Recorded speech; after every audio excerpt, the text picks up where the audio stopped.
Assalamualaikum warahmatullahi wabarakatuh, sahabat Sejuta Kisah. Mudah-mudahan Anda masih tetap setia bersama kami, channel yang setiap hari selalu menyuguhkan cerita-cerita misteri menarik.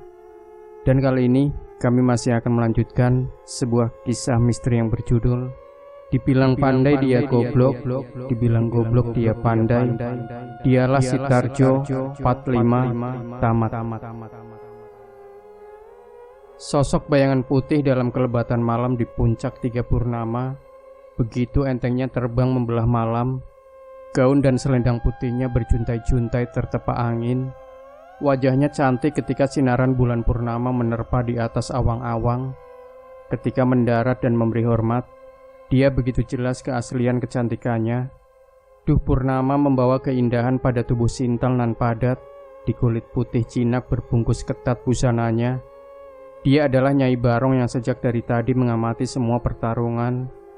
Kala kehadiran Tarjo dan naga keramat di puncak, Tiga Purnama, Nyai Barong begitu kagum melihat kelihayan si Tarjo dalam memainkan jurus-jurus pamungkas dari negeri atas angin. Dan rasa penasaran itulah dia menghadiri puncak Tiga Purnama yang semula sepi. Melihat lawan yang terpesona oleh kecantikan Nyai Barong berpakaian ketat transparan, ruh lelanang wani langsung merangsek maju dengan serangan begitu cepat, menghujamkan satu pukulan dengan kekuatan cakra penuh. Begitu cepatnya serangan tersebut, hingga membuat Tarjo tak sanggup menghindar lagi karena masih terperangah oleh kehadiran sosok yang membuat matanya terbelalak kontan. Itu pada kenyataannya bahwa Tarjo adalah lelaki normal. Dan ketika melihat tubuh indah berbalut pakaian transparan, mempertontonkan lekak-lekuk tubuh membuat biji dakun di tenggorokannya bisa naik turun seperti lift yang lagi sibuk. Ketika pukulan ruh lelanang wani yang begitu cepat, tepat akan mengarah ke dada dengan sejarak satu jari. Dua bayangan putih menghantam ruh lelanang wani dengan kuat, hingga membuat pukulan ke arah ke dada bergeser ke pundak sisi kiri tangan Tarjo. Ruh lelanang wani terpental beberapa langkah berkat pukulan dari dua sosok bayangan putih, yang tak lain tak bukan adalah Putri Mirima dan Nyai Barong. Bertindak cepat menghalau pukulan ruh lelanang wani yang mematikan jika terkena tubuh Tarjo. Itu dikarenakan ruh lelanang wani tidak berlaku jantan, karena lawan tak siap terhadap serangan. Karena sedang berbincang dengan Nyai Barong, darah segar menyembur dari mulut ruh lelanang wani, bertanda luka dalam. Sedangkan Tarjo meringis kesakitan dan gosong kulitnya di bagian pundak kiri. Dengan meringis menahan sakit, Tarjo melangkah mendekati Nyai Barong dan Putri Mirima. "Terima kasih atas pertolongannya. Seandainya kalian tidak bertindak cepat, mungkin aku sudah terkapar di sini." Tarjo berucap dengan membungkuk memberi hormat. "Sudahlah, sudah menjadi kewajiban kami untuk menolongmu, karena memang dia berlaku curang kepadamu," jawab Nyai Barong. "Haruskah kita bertarung? Bukankah puncak ini puncak di mana para raja diraja menyepikan diri sebagai panjat sujud kepada Sang Pencipta? Menurut cerita yang kudapat dari naga hitam, dia dulu selalu mengantar raja ke sini hanya untuk sembahyang atau semedi, merenungkan perbuatan-perbuatan dikala kerajaan tertimpa musibah atau masalah, bahkan juga bahaya. Dan dari puncak Tiga Purnama inilah raja menemukan solusi pemecahan masalahnya.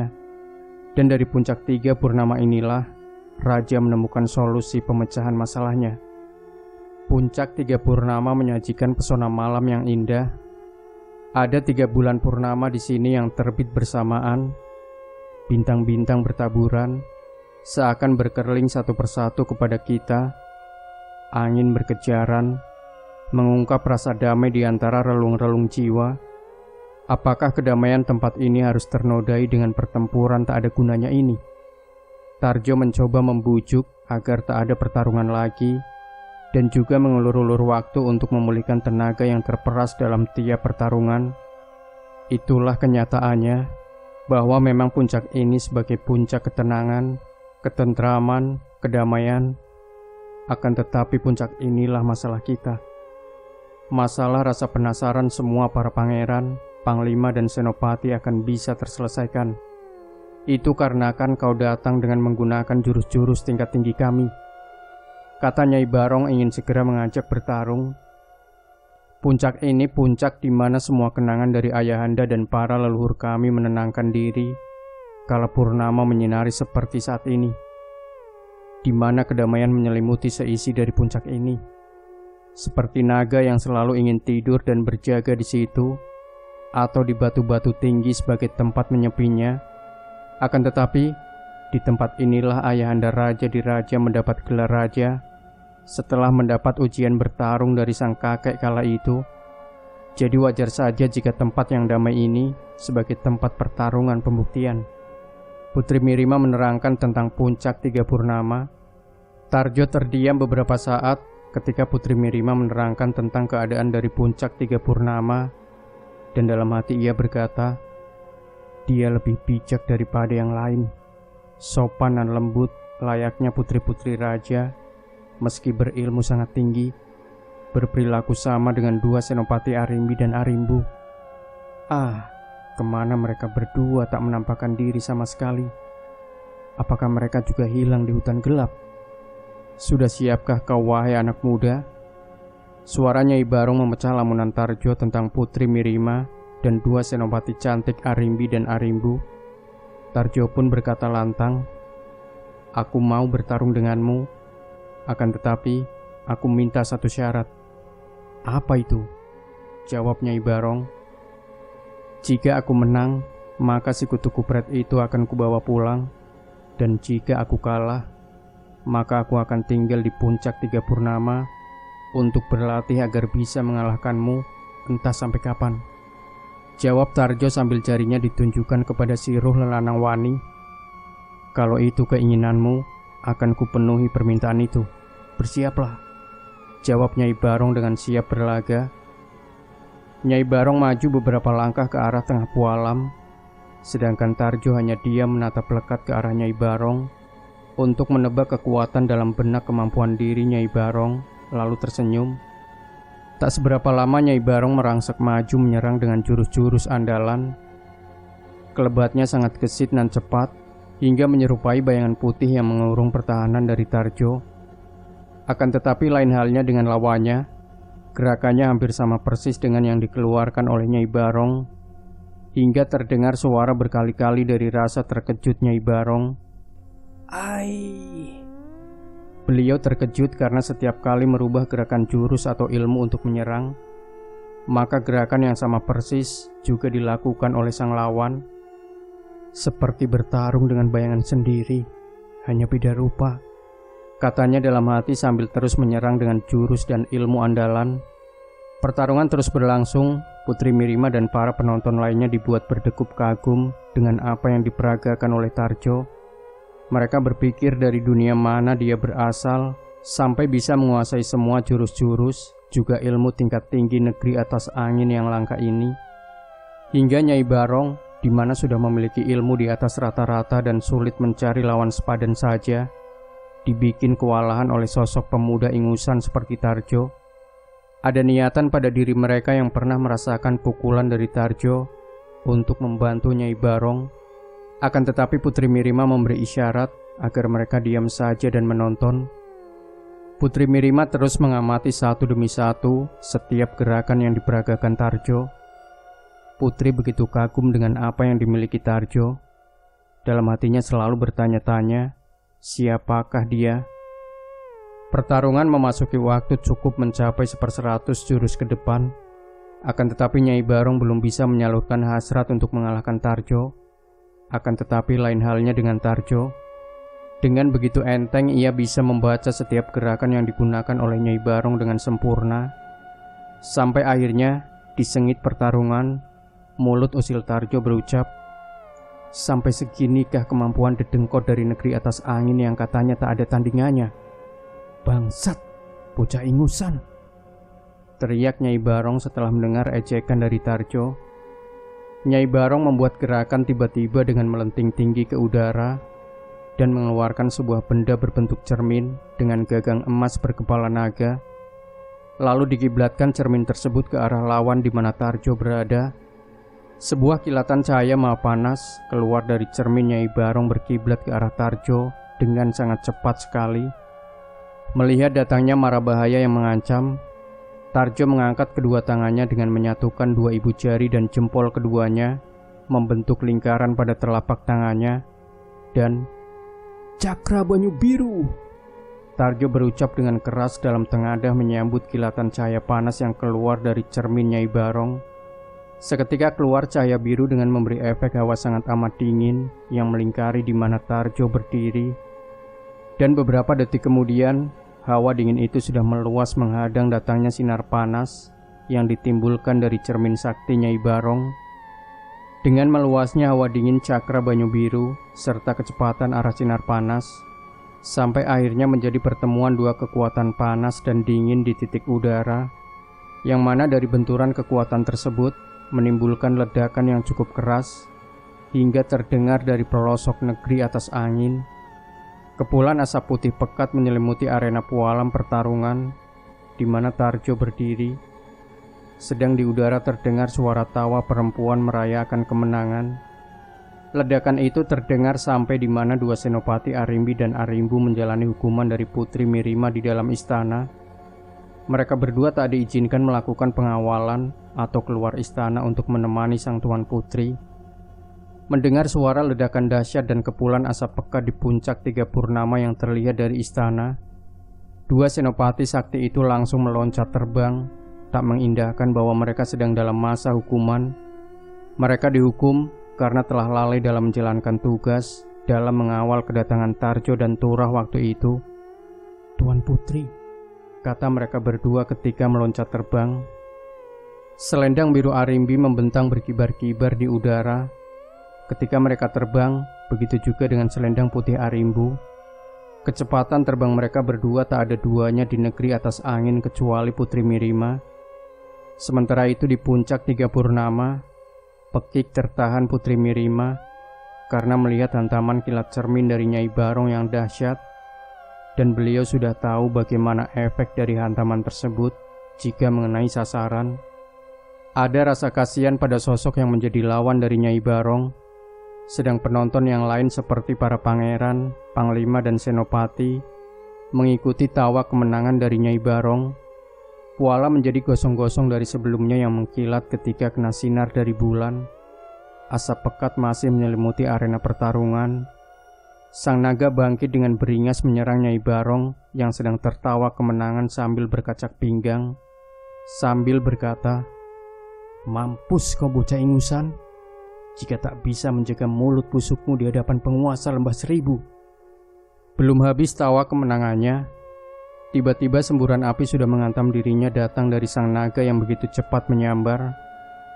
Amarah naga kian menjadi dahsyat ketika melihat majikannya tersambar oleh kilatan yang dimuntahkan oleh cermin sakti Nyai Barong.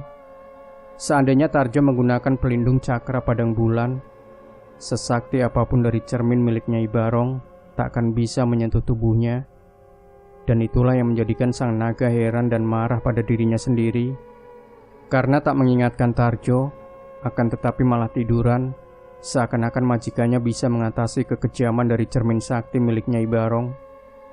Nasi sudah menjadi bubur, Tarjo menggunakan cakra Banyu Biru, karena memang cakra ini bisa meredam hawa panas efek dari kilatan cermin sakti dari Nyai Barong.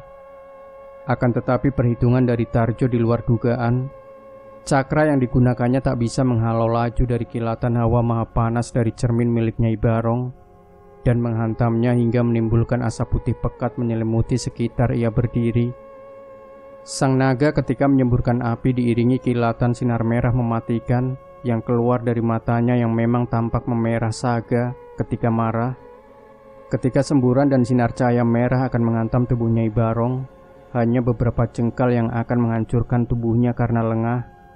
Satu bayangan putih melesat sangat cepat melebihi kecepatan cahaya menyambar tubuh dari Nyai Barong agar terhindar dari hujaman semburan api dan kilatan sinar merah sang naga yang memang mematikan. Bayangan putih itu tak lain adalah Putri Mirima datang untuk menyelamatkan bibinya dari kemurkaan naga. Hanya dua senopati cantik Arimbi dan Arimbu yang bisa menyamai kecepatan dari Putri Mirima. Seketika pula para pangeran, panglima dan senopati negeri atas angin yang tadinya sebagai penonton kini sudah berkelebatan mengurung sang naga dari segala penjuru, dipimpin ruh lelanang wani, seolah-olah sebagai dendam kesumat atas kekalahan-kekalahan sewaktu terjadi pertarungan melawan Tarjo. Sang naga membabi buta menghancurkan semua yang ada dengan cakar maupun semburan api yang keluar dari mulutnya tiada henti, sambil meliuk-liuk menghadapi pertarungan yang tak seimbang dalam jumlah. Akan tetapi naga langit hitam adalah naga keramat yang amat sakti, tak mudah dirobohkan. Kalaupun dia roboh atau mati, bisa dipastikan akan bangkit kembali. Kini Putri Mirima dan Nyai Barong ikut dalam pengeroyokan menaklukkan sang naga, karena memang sang naga begitu sakti untuk ditaklukkan. Dua bayangan yang terbang dalam kelebatan biru dan putih dengan sangat cepat mendekati puncak tiga purnama. Sang bayangan biru dengan kelebatannya bergumam kepada bayangan putih, "Dia masih hidup dan menjadi musuh dari sekian para panglima, senopati dan Nyai Barong. Kita lumpuhkan para pengeroyok sang naga dulu dengan panah 1000 dewa menebar sukma. Aku yakin sang putri akan menghindar lebih dahulu." Dan sang bayangan putih mengangguk. Kemudian langsung mereka berdua mengeluarkan busur-busur panah cakra 1000 dewa menebar sukma. Kehebatan dari panah cakra 1000 dewa menebar sukma adalah apabila dilepaskan dari busurnya, maka akan melesat seperti 1000 anak panah yang akan menyerupai angin dengan sangat cepat tanpa diketahui oleh lawan dan langsung melumpuhkan tanpa mengetahui siapa yang melepaskannya. Jadi tidak bagi mereka untuk mengetahui siapa yang menyerangnya. Pada saat panah cakra 1000 dewa menebar sukma melesat menuju sasaran, maka akan ada hawa aneh yang menguasai suasana di mana panah itu dibidikan. Dan ketika mencapai sasaran, yang terjadi adalah para bidikan akan jatuh berguguran tanpa diketahui siapa penyerangnya. Karena bukan sebuah anak panah yang akan menancap di tubuh yang kena sasaran, melainkan hawa atau hembusan angin serupa anak panah menancap, menimbulkan efek kedinginan dan kaku seluruh anggota tubuh. Dan jika digunakan dengan menggunakan cakra penuh, maka akan sangat mematikan terhadap siapa saja yang terkena sasaran. Dan para pengeroyok pun berguguran, kecuali Putri Mirima, karena dia tahu datangnya serangan dan mengenali hawa yang ditimbulkan oleh cakra 1000 dewa menebar sukma. Seketika langsung melenting melompat lebih jauh dari area pengeroyokan. Putri Mirima sangat geram melihat datangnya serangan dari cakra 1000 dewa menebar sukma. Dia melompat menjauh dari arena pertarungan, sedangkan Nyai Barong lagi-lagi terselamatkan oleh dorongan Putri Mirima sebelum ia menghindar. "Ai!" teriak Nyai Barong setelah tahu datangnya serangan tiba-tiba dari dua senopati Arimbi dan Arimbu yang tak diketahui oleh Nyai Barong sendiri. Para pengeroyok naga pun berguguran satu persatu dengan keadaan tubuh yang kaku tak berdaya, beserta para naga mereka. Sedangkan Putri Mirima setelah tahu datangnya serangan langsung mencari Arimbi dan Arimbu. Akan tetapi begitu terkejutnya sang putri melihat dua senopati cantiknya berlutut memberi hormat kepada sosok lelaki dengan telanjang dada, berkulit menghitam di antara kepulan asap pekat dan mulai memudar. Sosok lelaki itu seluruh tubuhnya menghitam, bajunya koyak hingga sepintas seperti telanjang dada. Di tangannya memegang sebuah pusaka, sedangkan tatapan matanya tajam ke arah udara di mana Nyai Barong berada. "Maaf pangeran, hamba datang terlambat. Maafkan juga ketika kejadian di hutan gelap. Hamba tak bisa menemukan pangeran, sehingga pangeran menjadi musuh seluruh panglima, pangeran dan senopati negeri atas angin ini. Seandainya waktu itu hamba berhasil membawa pangeran sampai istana kami, maka tidak akan begini jadinya," kata Arimbi dalam menundukkan kepala. Sedangkan lelaki hitam yang dipanggil pangeran dengan raut muka menghitam hanya menjawab, "Sudahlah, semua ini bukan salahmu. Berdirilah teman-temanku, dan tolong tarik dan sembuhkan mereka yang kau lumpuhkan, seperti kau melumpuhkan mereka tanpa sepengetahuan mereka, agar mereka pulih kembali. Lakukan seperti kau menyerang tadi." Arimbu langsung menarik anak panah cakra 1000 dewa menebar sukma dengan membuka telapak tangannya dan menempelkan pada tanah. Seketika mereka yang terserang panah cakra 1000 dewa menebar sukma sembuh seketika. "Hai naga jelek, turunlah. Biar aku saja yang menyelesaikan pertarungan selanjutnya." Karena semua ini mereka yang menginginkannya. Mereka yang menabur, mereka pula yang akan memanen kemarahanku. Lantang suara lelaki bertubuh hitam memanggil sang naga. Mendengar panggilan itu, seketika sang naga mengenali suara tersebut dan langsung mendarat di belakang dua senopati cantik dan lelaki berkulit menghitam yang memanggilnya sambil mengepak-kepakan sayap untuk menghilangkan asap yang menyelimuti arena pualam. "Pengkhianat! Berani sekali kau melanggar hukumanku dan menyerang dengan tiba-tiba," teriak sang putri ketika mendarat untuk mendekat. "Maafkan hamba Tuan Putri, beliau ini adalah..." Belum sempat Arimbi menyelesaikan kata-katanya, satu larik sinar panas menghantam mereka bertiga dengan sangat cepat. Lelaki berkulit menghitam yang pernah tersambar cermin sakti Nyai Barong langsung menyambut serangan sinar panas itu dengan senjata pamungkasnya. Diangkatnya pusaka itu, dan seketika terdengar suara ribuan tawon mendengung, sangat menyakitkan telinga bagi siapa saja yang menyerangnya. Dari suara ribuan tawon tersebut, keluarlah cahaya memayungi menutupi area mereka berdiri, dan langsung melesat menghantam datangnya selaris sinar putih panas yang ternyata keluar dari cermin sakti Nyai Barong. Maka tak terelakkan sudah dua kekuatan maha dahsyat bertemu di titik udara pertemuan. Tidak ada ledakan yang dahsyat ketika dua kekuatan itu bertemu, melainkan sinar yang membentuk payung besar itu memakan habis, atau lebih tepatnya menyerap energi dari sinar panas, dan kemudian dipantulkan kembali menuju sang pemiliknya yang disebut dengan senjata makan tuan. Suara jerit tertahan. Nyai Barong menghindar dari kejaran sinar senjatanya sendiri yang terus memburu dirinya. Melihat kejadian tersebut, Putri Mirima segera bertindak. Dia mengeluarkan juga senjata pamungkasnya, yaitu tongkat sakti yang bisa memancarkan cahaya biru menyilaukan mata bagi siapa saja yang memandangnya, dan akan menjadi sebuah kebutaan jika menghadapi serangan tongkat tersebut. Lelaki bertubuh hitam itu melesat memburu kemana larinya Nyai Barong. Suara ribuan tawon itu terus mengikuti pergerakannya. Putri Mirima berusaha menghadang pergerakan dari lelaki hitam itu dengan melepas tongkat saktinya, layaknya putaran baling-baling biru yang sangat cepat.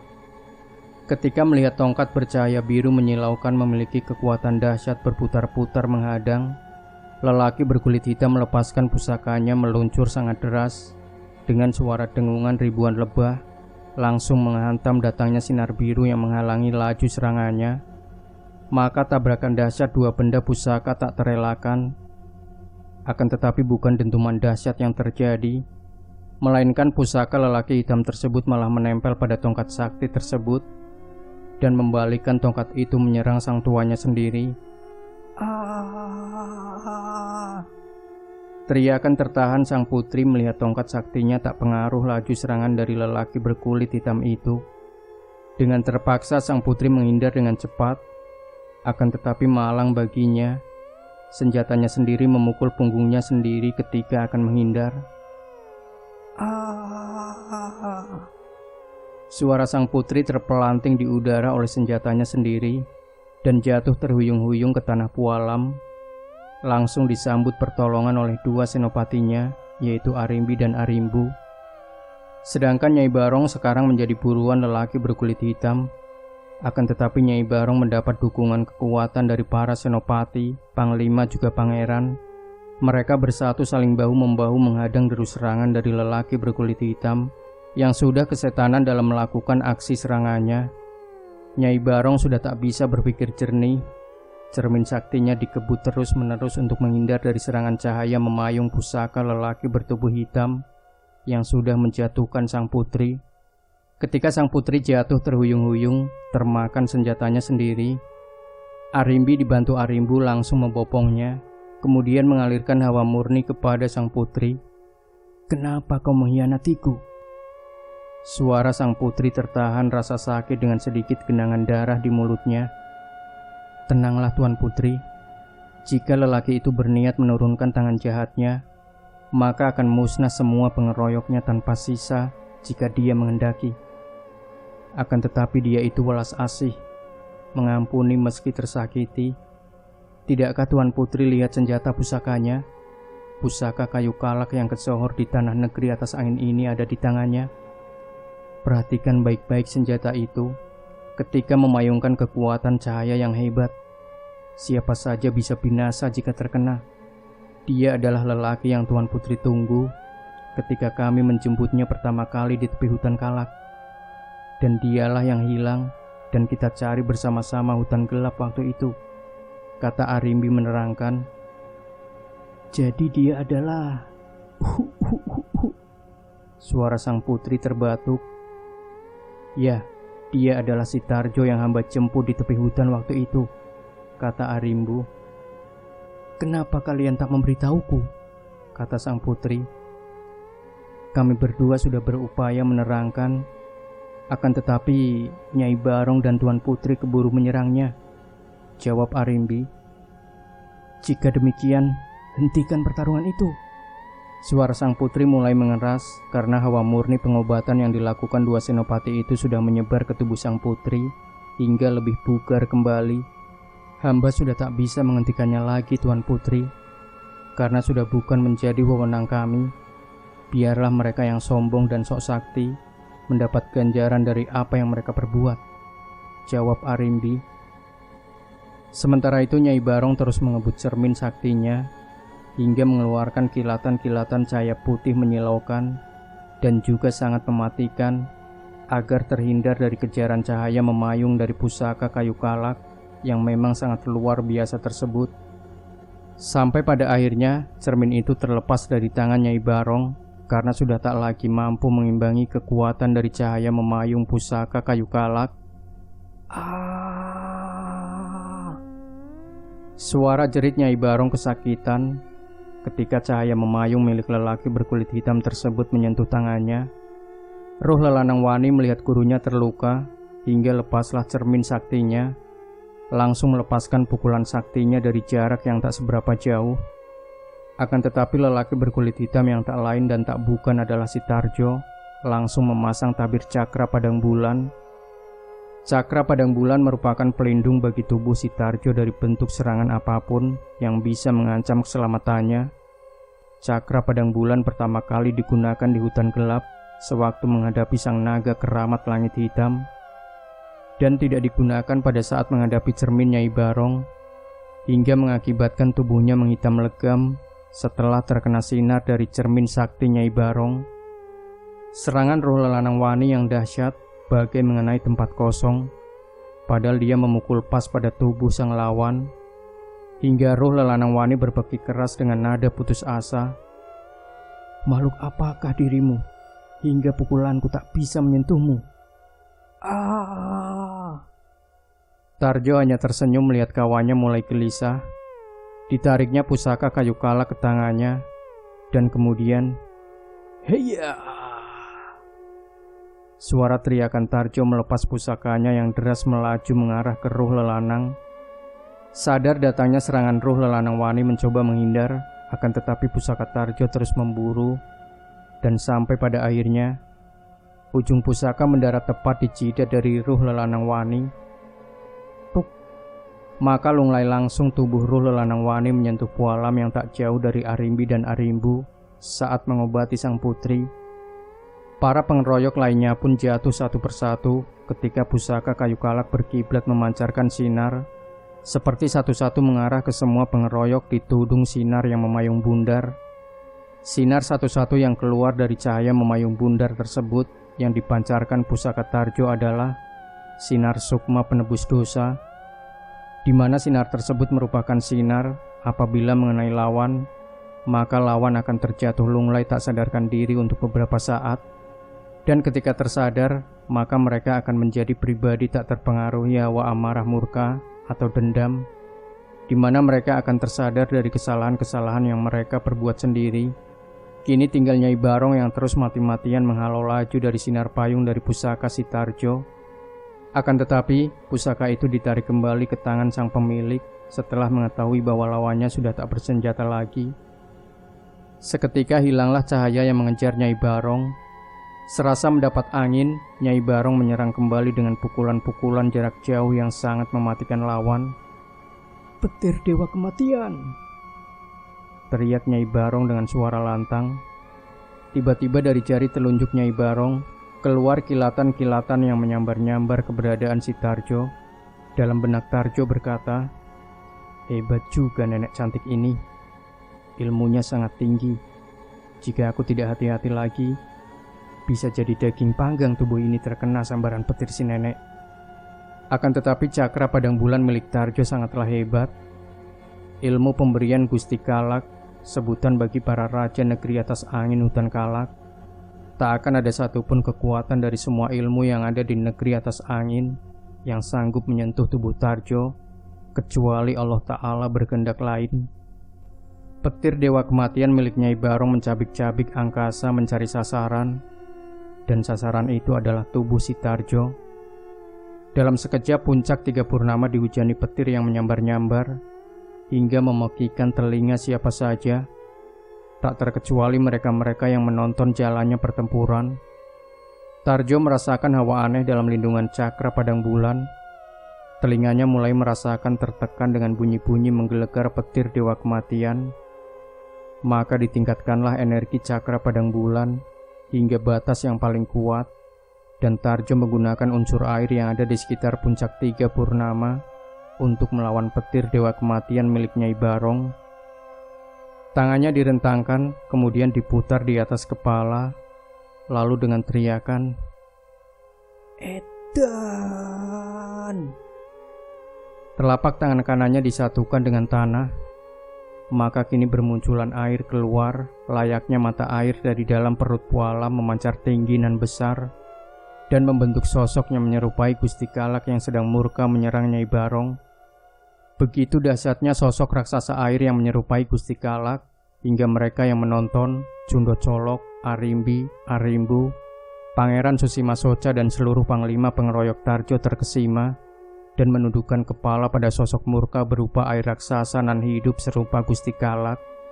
Bahkan Putri Mirima alias Kemuning Madu dibuat terperangah oleh wujud sosok yang dikaguminya, dan tak pernah dibayangkan sebelumnya jika si lelaki bertubuh hitam legam, pengaruh serangan dari cermin sakti Nyai Barong tersebut bisa menciptakan raksasa air serupa Gusti Kalak. Bahkan dia sendiri heran bahwa ilmu itu bisa dikuasai si lelaki hitam yang bernama Tarjo itu setelah mendapat penjelasan dari Arimbi dan Arimbu. Raksasa air itu langsung menyerap semua energi petir Dewa Kematian milik Nyai Barong, dan kemudian dilepaskan kembali berbentuk ribuan petir yang menyambar-nyambar ke arah Nyai Barong. Seakan tak percaya apa yang dihadapi sekarang, Nyai Barong mengumpulkan semua kekuatan sisa-sisa untuk menghalau ribuan petir yang melaju ke arah tubuhnya. Cermin sakti sudah tak di tangan, akan tetapi Nyai Barong melepas kalung manik-manik permata warna-warni, kemudian diputar dengan kekuatan tinggi hingga membentuk tameng menyilaukan mata dari efek putaran manik-manik kalung permata warna-warni tersebut, menghalau datangnya ribuan petir yang datang menghampiri, atau lebih tepatnya memukul dirinya, dan mulutnya terus komat-kamit memanggil semua kekuatan roh yang mendiami lembah seribu. Ketika ribuan petir menyerang dirinya, Nyai Barong sudah siap dengan tameng perputaran manik-manik permatanya yang membentuk bundaran besar berkilas warna-warni bak pelangi pagi hari, dan suara dentuman pertemuan kekuatan dahsyat antara ribuan petir yang dilemparkan raksasa Gusti Kalak ciptaan Tarjo bertemu tameng manik-manik bundar besar berbias warna pelangi milik Nyai Barong. Sewaktu tabrakan dua kekuatan itu, Nyai Barong terpental beberapa langkah. Akan tetapi Nyai Barong terlindungi oleh semua makhluk-makhluk yang ia panggil sebagai pasukan pelindung, hingga Nyai Barong tak seberapa parah dalam terpental tadi. Beberapa bagian baju Nyai Barong ada yang koyak tersambar petir. Akan tetapi dia bangkit kembali dengan kekuatan tambahan. Sepasukan manusia setengah binatang berwajah aneh-aneh langsung menyerang tanpa komando. Manusia setengah binatang tersebut menyerang raksasa Gusti Kalak. Sedangkan Nyai Barong masih penasaran dan membuat perhitungan lagi dengan Tarjo. Raksasa Gusti Kalak ciptaan Tarjo dari elemen air langsung dikerubung dari segala penjuru angin, dan sang pengeroyok adalah sepasukan bala bantuan dari lembah seribu kediaman dari Nyai Barong. Mereka beraneka ragam jenis dan ukuran, ada yang kecil sekali seperti lebah-lebah ataupun nyamuk, yang memiliki tangan seperti manusia, dan bersenjatakan bermacam-macam jenis senjata sesuai kesaktian masing-masing. Ada juga yang sebesar raksasa bermata satu dan bercula di jidatnya dengan tangan 4, memegang senjata semua. Dan banyak lagi macam-macam bentuknya dengan wajah dan bentuk tubuh yang sangat menyeramkan. Yang lebih unik adalah sebentuk tubuh kuda berkaki 6 dengan ekor cambuk atau mungkin jika di alam nyata seperti ekor tikus, akan tetapi bergerigi selayaknya ekor ikan pari, memiliki tangan seperti manusia, dan tiap telapak tangannya memiliki jari 3, berkepala manusia dengan wujud mengerikan, matanya satu merah saga, mulutnya bergigi tajam tak beraturan, dengan hidung sempor seperti gorila memiliki lubang hidung besar dan berbulu. Jika bernafas berbunyi seperti oplet tua mogok di pagi hari jika di starter. Bertelinga kuda dan cula seperti badak berwarna merah kehitaman, dan satu lagi keringatnya berbau anyir darah. Mereka semua dengan ganasnya menyerang raksasa elemen air Gusti Kalak.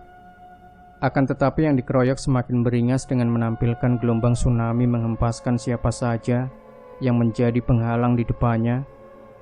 Dan air yang diperankan adalah air yang bermuatan energi listrik dari hasil serapan kilat-kilat milik Nyai Barong, yaitu petir Dewa Kematian.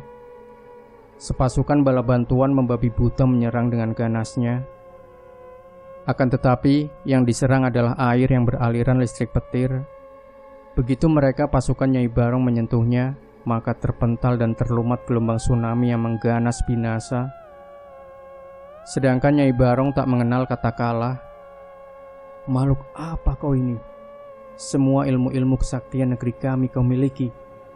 Bahkan kau sanggup menciptakan raksasa air saudaraku sendiri, berkata Nyai Barong kepada Tarjo dengan sejuta rasa penasarannya. Aku hanyalah sosok manusia biasa, dan dengan kesombonganmu sendiri, hingga aku bisa melebihi batas kemampuan dari diriku. Sudahlah, kita akhiri saja salah paham ini. Aku hanya ingin membawa temanku pergi dari negerimu ini, jawab Tarjo dengan mendinginkan hati Nyai Barong. Aku sudah basah, bajuku sudah koyak, amarahku sudah diubun-ubun memuncak, hingga dendam ini susah padam, dan sepasukanku sudah mulai tak bisa dikendalikan.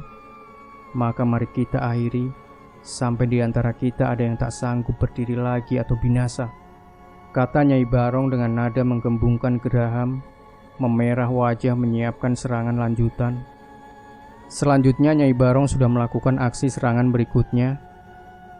Kalung manik-manik diputar di tangan kirinya, sedangkan tangan kanan diangkat ke atas, lalu seperti menarik sesuatu dari atas langit. Dan ketika tangannya menggenggam, maka terdapatlah sebilah pedang berwarna merah menyala, laksana bara api ribuan tahun tak padam. Inilah yang disebut pedang naga neraka.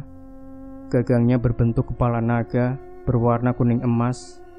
Sedangkan aura yang ditampilkan adalah hawa kematian dengan nyala merah bara pada bagian bilah batang pedangnya.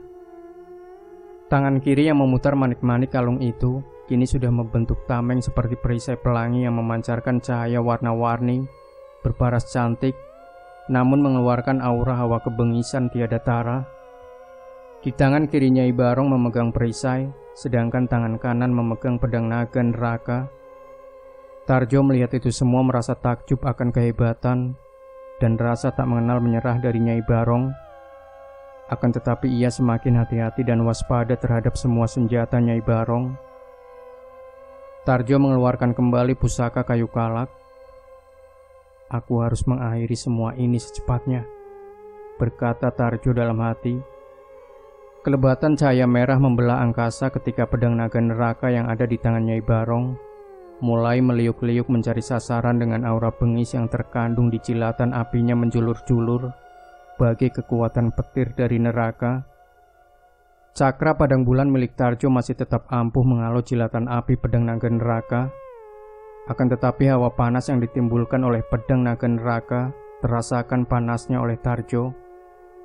Semua kesaktiannya bersumber dari api, maka harus dilawan dengan unsur hampa udara agar kekuatan apinya tak dapat tersalurkan, dan kemudian elemen air akan memusnahkan dengan lunas semuanya.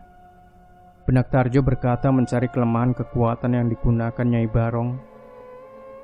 Tarjo melompat ke udara tinggi sekali hingga tubuhnya menghilang dari pandangan Nyai Barong, dan itu membuat Nyai Barong berada di atas angin karena menganggap Tarjo melarikan diri, takut dengan panasnya pedang naga neraka, hingga dia tertawa terkekeh sambil memandang langit dan berkata, "Larilah hai bocah kencur, dan jangan kembali. Kalau tidak, maka tubuhmu akan tercincang oleh ganasnya pedang naga neraka ini. Hehehe. Kembali ke tanah moyangmu. Jangan kau kira di negeri ini kau seorang jagoan tak terkalahkan." Di atas langit yang sangat tinggi, Tarjo mengacungkan pusaka kayu kala ke bawah sambil dirinya meluncur ke tempat di mana Nyai Barong sesumbar. Pusaka Tarjo membentuk lingkaran cahaya payung redup nan tipis serupa kabut, melesat cepat mengurung keberadaan Nyai Barong dengan cahaya memayung redup, hingga tak disadari sama sekali oleh Nyai Barong keberadaan dari cahaya yang mengurung dirinya. Sedangkan tangan kiri Tarjo menyiapkan cakra banyu biru dengan membuka telapak tangannya melesatkan diri turun dari langit. Di atas langit yang sangat tinggi, Nyai Barong melihat satu titik di mana jika dipandang akan semakin membesar dan sangat cepat sekali turun di atas dirinya berdiri. Maka pedang naga neraka siap diacungkan menyambut datangnya satu titik yang sebenarnya adalah tubuh Tarjo turun dari langit.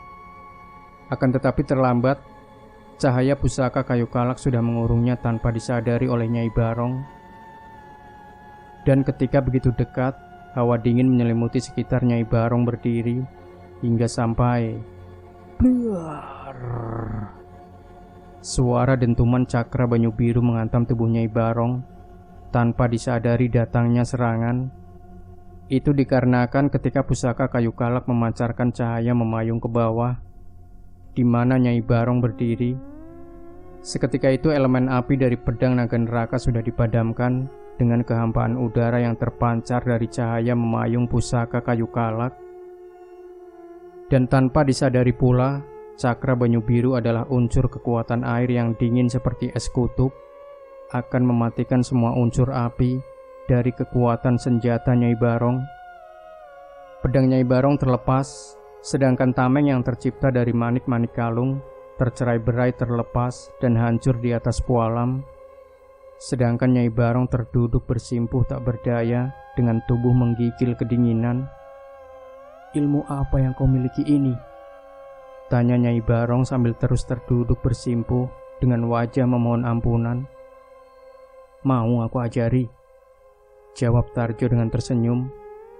Seketika Nyai Barong menyembah ampun kepada Tarjo sambil berkata, "Terimalah aku jadi muridmu guru," berulang-ulang kali. Tarjo pun hanya tersenyum melihat tingkah laku Nyai Barong yang tiba-tiba seperti anak kecil merengek-rengek. Tarjo melambaikan tangan kepada Arimbi dan Arimbu menghampiri. "Berikan selendangmu untuk menutupi bajunya yang koyak." Lalu Arimbi menutupkan selendangnya ke Nyai Barong yang masih berucap merengek, "Jadikan aku muridmu guru." Sementara itu raksasa air Gusti Kalak telah menuntaskan semua amarahnya dengan menelan habis ribuan makhluk sepasukan lembah seribu ke dalam perutnya, hingga nampak di bagian perut raksasa Gusti Kalak nampak gerombolan makhluk aneh terperangkap dalam gelembung air yang dapat dilihat karena jernihnya air elemen pembentuk raksasa Gusti Kalak. Dan setelah misinya selesai, raksasa Gusti Kalak menyurut ke dalam pualam kembali, hanya menyisakan gelembung air yang besar di permukaan pualam dengan isi ribuan makhluk lembah seribu yang saling berhimpitan, sampai tak ada ruang sedikit pun bagi mereka untuk bergerak. Putri Mirima dengan dibantu Arimbu menghampiri Tarjo dengan memberi hormat. Maafkan atas tak melihatnya dirimu sebagai sosok pangeran utusan ke negeri ini. Hanya hawa amarah dari diriku dan rakyat negeri ini tak melihat kehadiran Anda dengan persahabatan atau sebagai utusan. Kami hanya melihat Anda sebagai lawan. Dan itulah kenyataannya yang menutupi mata kami semua. Mohon dimaafkan atas semua kekeliruan dan kesalahan kami semua.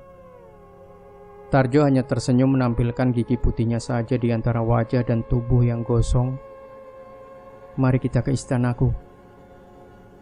Mereka semua akhirnya berangkat ke istana negeri atas angin.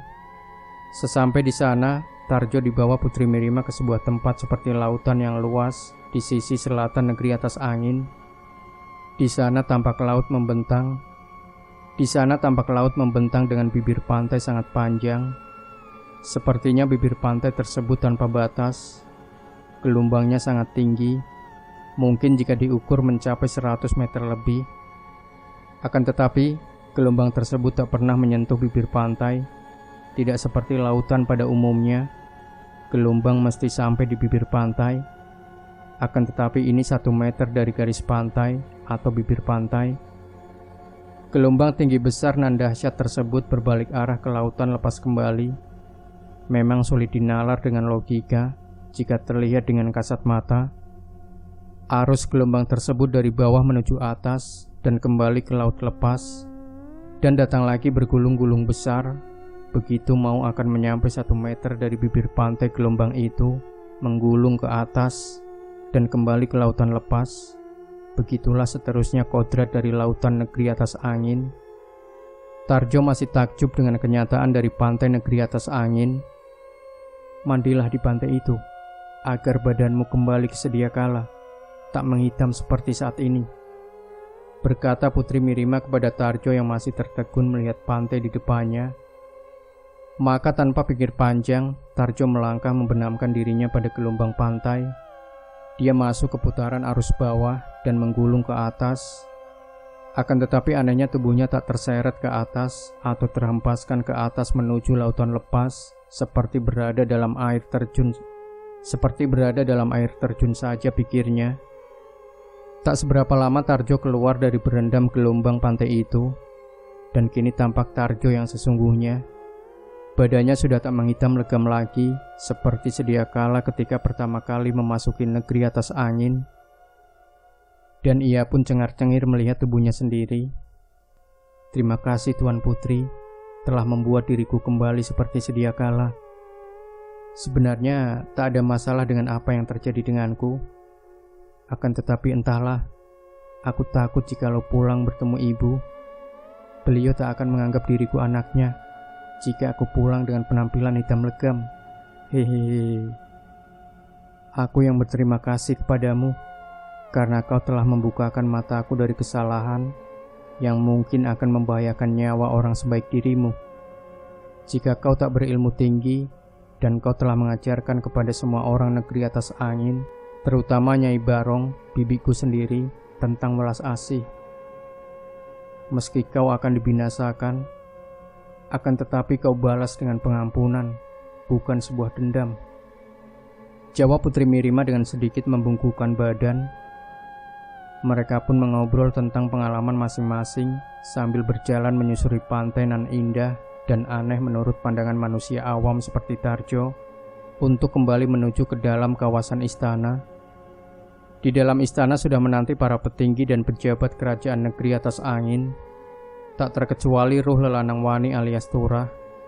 Melihat Tarjo bersama Putri Mirima memasuki paseban istana, Turah langsung mengenali Tarjo dan berlari menghampiri Tarjo lalu memeluknya. Jancuk, aku pikir dirimu dimakan raksasa di hutan angker itu. Alhamdulillah ya Allah, dipertemukan sama saudaraku lagi. Turah memang sudah kembali sedia kala ingatannya, akan tetapi ia tak mengira kalau lelaki hitam yang menyadarkan itu adalah Tarjo, sahabat yang dianggap seperti saudaranya sendiri. Tarjo hanya tersenyum dengan membalas pelukan Turah, lalu berbisik, "Lepas bajumu yang perlente itu. Kamu gak pantas. Pantasmu pakai baju perawat tanaman." lalu memberi kode kepada Arimbi. Dan tak berapa lama Arimbi membawa pakaian Turah aslinya. Tanpa pikir panjang, Turah mengambil pakaian tersebut dan berlalu untuk berganti baju.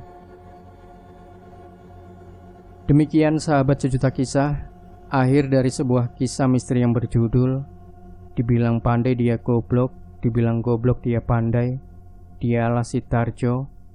Dan jangan lupa berikan komentar Anda, like, share video ini, subscribe channel Sejuta Kisah, dan kembali nantikan cerita-cerita misteri terbaru dari kami. Wassalamualaikum warahmatullahi wabarakatuh.